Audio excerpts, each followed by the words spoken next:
Hi అండి. Welcome back to Anu's home foods. ఈరోజు eggs ఆకుకూర ఫ్రై చూపించబోతున్నానండి. కేవలం 5 నిమిషాల్లో రెడీ అయిపోతుంది. ముందుగా వీటి కోసము 2 కట్టలు పాలకూర, 4 ఎగ్స్, 2 ఉల్లిపాయలు కట్ చేసి సన్నగా కట్ చేసి పెట్టుకున్నాను. ప్యాన్ పెట్టుకొని అందులో ఆయిల్ వేసుకుంటున్నాను. ఇందులో జీలకర్ర, ఆవాలు, కరివేపాకు వేసుకుంటున్నాను. అలాగే ముందుగా కట్ చేసి పెట్టుకున్న ఉల్లిపాయలు, పాలకూరని ఇందులో యాడ్ చేసి ఇది బాగా మగ్గేంత వరకు మూత పెట్టి ఒక 5 నిమిషాలు లో ఫ్లేమ్లో మగ్గించుకుంటున్నాను. తర్వాత ఇందులో 4 ఎగ్స్‌ని పగలగొట్టి వేసుకుంటున్నాను. ఇదంతా బాగా కలిసిపోయేలాగా మిక్స్ చేసుకోవాలి. ఇలా మిక్స్ అయిన తర్వాత ఇందులో కొంచెం ఉప్పు, కారం,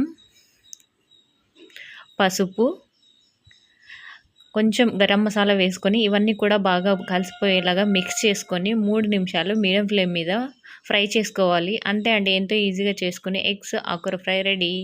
have a nice day. Thank you.